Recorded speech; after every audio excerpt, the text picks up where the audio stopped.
Welcome to SchneiderB FM. This is the podcast to help you use the internet to market your school in order to achieve your enrollment goals. I'm your host, Brendan Schneider. Welcome to episode 18, where my guest today is James Collins.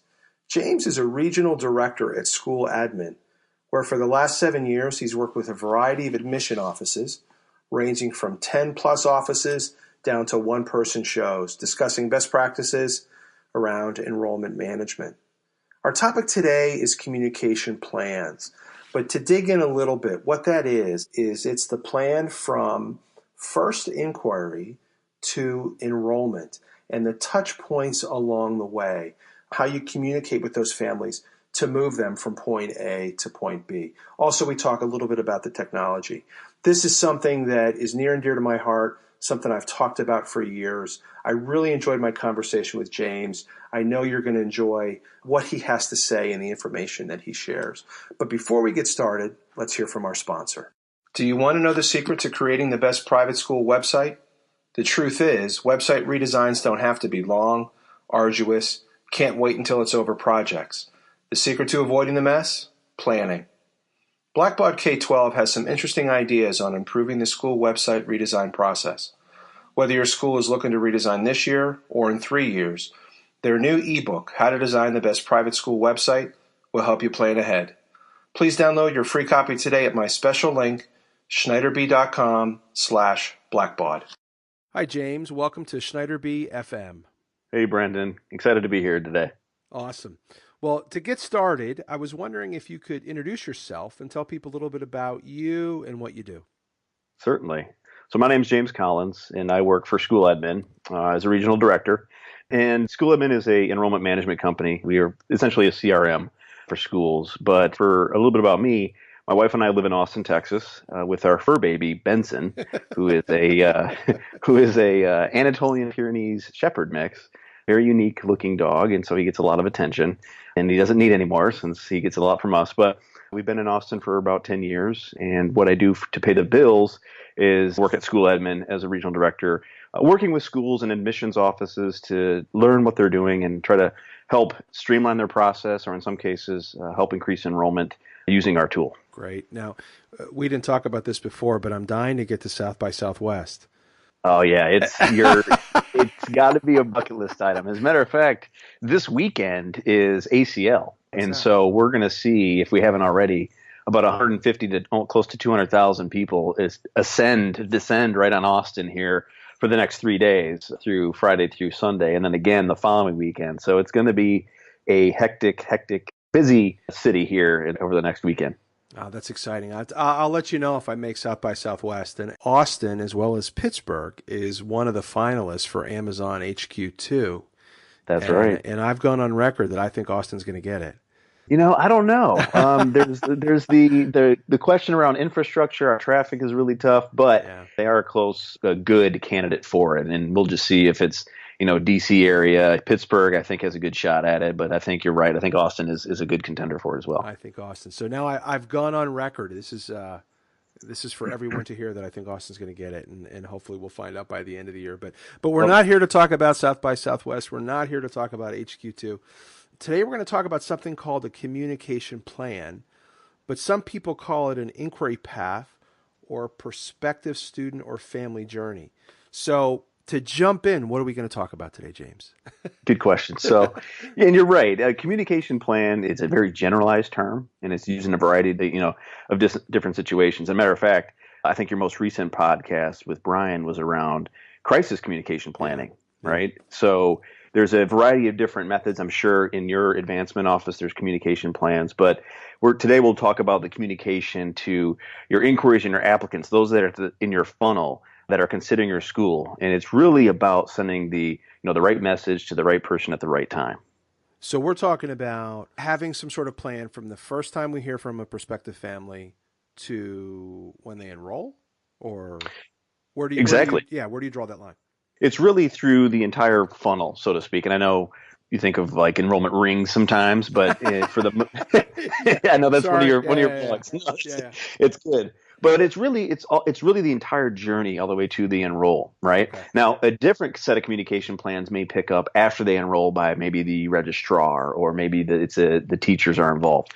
But for this podcast, what we'll be talking about is really the inquiry path in nurturing them to submit an application and then making sure that family completes the application. And then after they've been accepted, what the next steps are from there to ultimately get them to fully enroll in the school. Okay. So beyond the obvious, why is this important? It's really important for mainly two reasons, and it's to save you time and personalize the admissions process. And so, having predefined steps that are easily sent and communicated with the family will save you a bunch of time of having to pick up the phone and having to do this individually. And you don't have to custom craft the message every time. So you have this predefined plan that walks through what the next steps are. And essentially what they do is they smooth internal operations. You can eliminate some of these repetitive tasks. And so by eliminating all this extra time spent on this stuff, it enables you to build those relationships and begin having those quality conversations. And we all know by building that rapport and building those relationships, it's a higher likelihood of that family to ultimately accept your offer. Well, it's also and I've talked about this a lot in other arenas, it's also what our prospective families are used to. This is how other brands and other verticals are marketing to our families. So it's time that we start doing it. So I think it's great. You're exactly right. Matter of fact, just today I got a email from Amazon that said, "Hey, you looked at these Apple EarPods, and now they're on sale." Or here's a different set. Now that's a little bit different because you're talking about consumerism a little bit, but it's in the same vein, right? It's still saying, "Hey, I noticed you expressed interest in this. How about you look at this?" Right? Or maybe you'd be interested in this thing. And so we're starting to see that creep over into the education side. Again, not so much as consumerism, but more of a personalized, targeted message to that family based on certain criteria. Okay, and then to go back a little bit, you're talking about saving time. So the idea is that a lot of this is already, again, this is, I guess, inherent in a plan. This is planned out. These are written ahead of time. Or are these like just in time kind of communications? Where does it fall? These are planned out. Yeah. So it's not quickly done, right? Because you have to think about what your touch points are and all of that stuff, and you want to collaborate with your team. But it is predefined, and it's a plan that says, all right, now and for this year, when inquiries come in, this is what we're going to say. Or when applicants submit an application, or if they have questions on whether it be financial aid or your athletics program, this is what we're going to say. So it is a predefined plan that sets you up to know exactly what to say in those situations. So maybe people have heard another term and something I've talked about, lead nurturing emails. Are these simply lead nurturing emails, or is it more to it than that? There's a little bit more to it than that. Okay. Lead nurturing typically is, they're on a certain path, right? So an application comes in and maybe you have a email communication set up to where every 2 weeks they're getting messages about something about the school. With communication plans, what you can do is actually set it up further than that to where if a family express interest in lacrosse or if they express interest in soccer, now you know to send out that email that says, check out our soccer schedule and we'd love to join you for a game. Or check out our arts program and we've got this beautiful new theater that we renovated because you expressed interest in the arts. And so it's more about a personalized approach. The other side of it is also just the procedural stuff of, hey, thanks for your application. Here are the next steps. Does that make sense? Yeah, absolutely. Absolutely. So in your experience, what types of communications are most effective? And I know kind of pre-call we were talking about information and interest-based or information versus interest-based. Can you explain that a little bit? Certainly. So there's really, at a high level, two types of messages, right? One's going to be that informational, like you mentioned, and the other is going to be more interest-based. But the informational is going to be helping people get through the process and answer those procedural questions, right? The other is going to be connecting families to your school stories. So going back to the informational, they're going to be answering procedural questions, giving checklist status updates, addressing concerns, maybe around affordability, reminding families of deadlines, right, of what's coming up. And while the interest base is, like I said, going to be telling the story of where that family fits into your school. So it's going to be talking about things. And these are going to be unique to each school, while the Yeah. informational are typically are going to be pretty much same across all the schools, but information or interest based are going to be specific to your school. So that's going to be talking about things like maybe you promote your student teacher ratio, maybe you talk about scholarship opportunities, your theater and arts program, your renowned athletic program. So at a high level, the informational are going to be more procedural and consistent from school to school, while the interest based messages are going to be more unique to your school. Okay, so basically what you're doing there is saying that, and I agree wholeheartedly, James, is that every school should be doing this. Exactly. And it's not like you're copying anything, because if a school is doing it correctly, they're defining their uniqueness. They're, what's the unique selling proposition. And I was just thinking as you were talking, you brought up lacrosse before. Even if, a girl's interested in lacrosse, each school might answer that or attack that differently. Exactly. So it all works. Okay. Right. So let's say that through our short conversation, a school is in, or they've been thinking about this for a while. How do they get started? What's the next step? How do they create a plan? So the best thing to do is to collaborate with your team and talk it through with your team. In the show notes, I've created, and I think you'll be able to provide a Excel based spreadsheet that kind of gives a what to say, right, and who to say it to, and when to say it, and then who's going to say it. So it breaks down what your touch points are, right? And a touch point, to kind of define that, as a single step in the communication plan, and that could be a variety of different channels. It could be face to face, it could be phone, it could be email, text, whatever it is. But by mapping out the touch points, essentially you're going, what are we going to say? When are we going to say it? Who is going to say it, and how? Right? And again, that template there is kind of a good starting point to say, all right, let's take a look at our inquiry bucket and then break it down: what, when, who, and how, and then move over to your application side: what, who, when, and how, and then all the way through enrollment. So that's a very initial starting point, but that should get you off the ground as a good idea of where you want to take it. Okay. So, and just a reminder, the document that you talked about, I'll have in the show notes, and as a reminder, any of the URLs or anything we talk about will be in the show notes. So if you're out for a walk or in your car, just go to the show notes on SchneiderB.com and you can have access to all of this. One of the things, and I think you answered, and I just want to dive a little deeper, this doesn't have to be text-based. This is all different kinds of media. And you're even suggesting this is also, you want to map out phone calls. Would this be like letters too, or? It is. Yeah. It's a variety of those. It's a good mixture, and you want to keep it a mixture, right? You don't want to, you don't want to have just all emails. That can come off as a little cold, and you don't want just text, because that can come off as a little too personal, right? So you really want to mix and match how you want to reach out. And then again, you're right. It comes with, phone calls. It comes with emails. It comes with letters, like you said. It could be ats and Twitter or whatever it might be.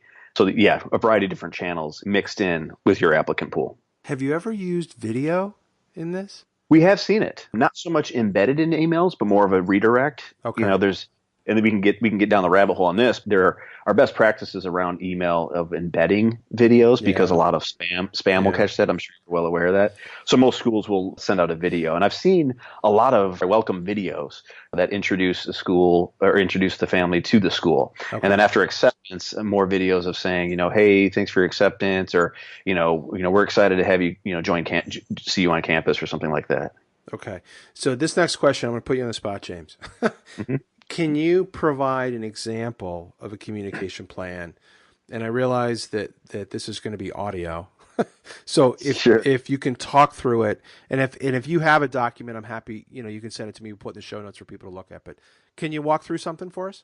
Absolutely. Okay, cool. So one example might be, and I know not every school accepts inquiries, or they just, because there's debate around whether the inquiry form is dead. And so that's a podcast for another day.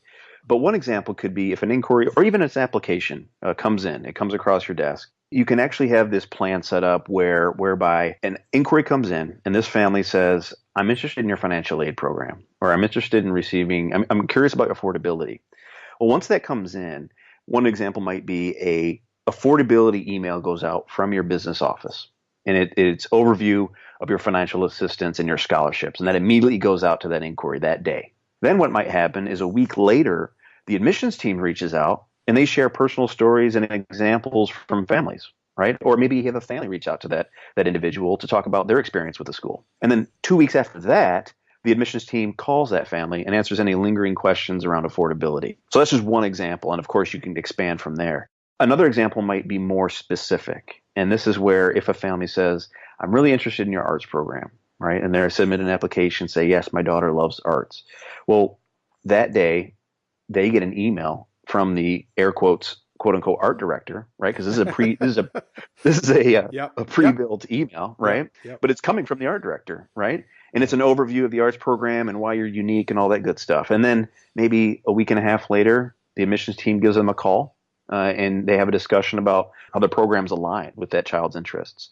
And then 2 weeks later, they get a ticket to the play that's coming up. And again, it's from the art director. And, that's one way to really dive in and really hone in and share that story and make sure that you're personalizing your approach by having that predefined plan. So does that make sense? Is that a good example? Yeah, it makes total sense. And I'm just going down the rabbit hole of thinking of ideas. We've done something similar to this for years. And this is where my next question is going to go, and maybe we're going to go down the rabbit hole here. But let's talk about tech. So this is, again, I'm sold. We've been doing this, and I know that there are schools that are starting to do this more and more. But how does this happen? How do we make this happen? It's a good question. There's the tech side of it is somewhat new to our market, right? And not to kind of backtrack here, but recently there was an article released from a company called Encura, and they're focused more on higher ed, but they try to help institutions find better fit families. And what they found was that in the last 15 years, the number of applications per enrollment has almost doubled for these institutions, right? And the number of admissions these particular schools has to make to gain one enrollment has followed that same trend. Now, it's not apples to apples here in our market, our pre-K through 12 market, but it's very similar. And so we've seen upticks in applications per school in the last few years. And so what it means is that both the students and the schools are investing more money, more time, and more energy to essentially end up with the same result, right? And so, of course, there's different origins, and for higher ed, it comes to common applications, and it comes to the search industry and rankings, as I'm sure you're aware.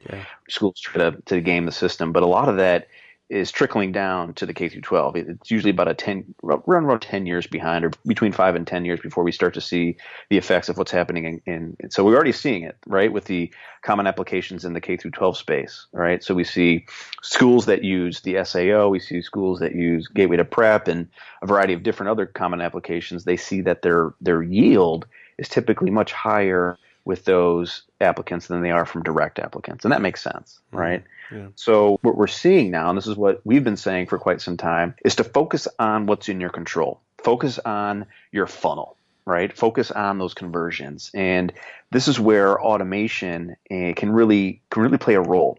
Now, when I was at ASAP and I was talking a little bit about this automation, there's a little fear around it. There's a little hesitancy. It's a little pushback. Yeah. I think it's because people are just unaware of how it works. And the actual term automation feels cold and impersonal. Yep. So until we can think of a different term that essentially means the same way, it's a little bit warm and fuzzy, automation is where it is. And so if you think about automation, you think of maybe the factory worker at Ford that is getting replaced by a robot, right? That's really not what we're talking about. Mm-hmm. What we're talking about here is leveraging technology to help you save your time and also increase the level of personalization. And so one example might be you come in, let's say, for example, you come into the office on Monday, right? And you log into your system, whatever it might be, and the system says, hey, Brendan, over the weekend you had 2 applications and 3 inquiries. What I did is I emailed all 5 of those people, and for the applications, I told them the next steps of the process, and for your inquiries, I sent them an email that said, hey, you're interested in financial aid, and hey, you're interested in the arts, and I sent them separate emails. And by the way, the coffee's on the pot, and I can order your pizza. Now, done. Now I'm in. Exactly, right? But that's essentially what you're doing. That's essentially you're leveraging technology. So there's a lot of systems out there. You're familiar with HubSpot, Marketo, Constant Contact, School Admin, MailChimp. And then there's a variety of different free options that are out there. You can just Google marketing automation technology, and there's going to be a tremendous amount that pop up. But what these systems allow you to do is have those triggers, to set triggers to say, this inquiry came in and they said X, Y, and Z, well, then they're going to get this particular message. But this application came in, well, I'm going to send them an email letting them know exactly where they are in the process. We're missing their, their teacher recommendation and their transcripts, but other than that, we've got everything else, right? Mm-hmm. Or in the case of personalization, and again, this reminds me of the conversation I had in ASAP, was that the email automation can somewhat feel put off, right? It doesn't feel as impersonal. So what some systems are able to do is actually set you a to-do thing, right? So imagine walking into your office, you log in, it says, hey, Brendan, this inquiry came in, and they have a sibling that is attending the school. You should probably pick up the phone and call that family, right? Or they've booked themselves for an open house. You might want to call them and give them instructions on where to park, right? So you're still leveraging that technology to maintain that level of rapport and personalization. Well, bam, I'm sold. I mean, I've been sold, and I hope schools think long and hard about this because, well, one of the things that you said, James, I've heard time and time again is people think automation and tech is impersonal. And if done correctly and planned properly, it's actually the exact opposite. But I've learned that, it takes time. What we do is we get everybody in a room and we get on a whiteboard and we map it all out. And I know, again, we'll have something in the show notes with the spreadsheet, but we map it all out and we draw it and time it and do that. And we do that every year. And it really helps. But again, it's a lot of that planning beforehand and then it just goes. And I think the other thing, and I encourage schools that might be a one-person shop or a very small shop, that this stuff is tailor-made for you. Because I always tell people you can use technology or leverage technology to get more done. It might be more on the front end, but once the year starts, I think it's well worth it. Certainly. And I like the whiteboarding idea. We do that. We do the same thing at school admin. We're probably whiteboard insane. We literally whiteboard everything. But you're right. It does take some buy-in from your other teammates. So that's a hurdle that a lot of people will face, is that they just can't pin those people down to actually sit down and work with them. But you're right. It is some time investment up front. There's no doubt about that. And it is some thought that has to go into it. But I tell you, once it's done and once you get off the ground and rolling with it, it's better to maintain. It's like pushing the train. It's the hardest thing to do, is just to get that initial push. Mm-hmm. But once you get going, it's much easier to maintain. So you're right. And I like the whiteboarding thing. I'm a fan. Yeah, we are too. The other thing that I want schools to think about too, kind of an unintended or collateral consequence of this in a good way, is that by getting people in the room from different departments, I'm using air quotes here, helps to break down the silos and gets people talking and gets them on the same page. And I found that invaluable. So if you're having trouble at your school, this is kind of a backdoor way into that. No, you're right. Getting everybody to communicate. So listen, I want to start wrapping up here, mindful of time. What tips or tricks or best practices or can you share, kind of final thoughts? What are we missing? Certainly. So I think the biggest thing is to start simple. All right. There's this urge that when you first start to build these things, to try to do everything at once. And we highly recommend don't do that. Prioritize and pick a couple of things that to start with and start using that before you add more. And so this is going to mean that you have to pick which part of your story you want to emphasize first. So, start with broad categories and build gradually over time. And this goes back to your earlier point, but brainstorm as a team. Team collaboration creates a better result. It's going to increase buy-in, and it's going to provide a consistent message to families throughout the school. And then I guess the last thing I would mention is just to blend those informational messages versus those interest-based messages. Informational doesn't have to mean dry. It can also reinforce your message. So the informational side needs to be very clear and very helpful, and then the interest-based are going to be more targeted to that specific constituent. It's two really good pieces of advice. And if I could just kind of reemphasize the start simple, said another way, I tell people all the time, don't compare your reality today to my reality today, or some other school's reality today, because we've been doing it for a long, long time. And I can tell you, when we started, we weren't even close to this. So I think starting simple is actually probably the best piece of advice. And really, I think the best piece of advice is just start. It works. It's helpful. Just get started. So, James, where can they find you? Where can they find more about you? Yeah, so our website is a good source of information, schooladmin.com, all one word, ADMIN. And then I'm online. I'm a huge Twitter fan. So you can find me on Twitter at JMCollins, COLLINS. My email is pretty straightforward, it's james@schooladmin. But yeah, I often tweet best practices around enrollment management and well beyond that, communication plans and other technology that we're seeing being used in the industry. And I guess that's a fascinating thing and with another side subject, but how quickly our industry can change and offer new solutions that are new, but can have really compelling and impactful results. No, James, that's great. I again, we'll have all these links in the show notes. Can't thank you enough for talking about this. I'm sure I'll talk to you before I see you, but I hope to see you soon. Absolutely. Thanks, Brandon. It was a pleasure. Thanks, James. Take care. Thank you for listening. But before you go, can I ask a favor? I would love for you to leave an honest review of this show on iTunes. Reviews are the way that more people can find the show and we can get the word out and we can help more people market their school. I've made it easy for you, so if you go to SchneiderB.com/iTunes, it'll take you right where you need to leave the review. So thanks very much, and until next episode.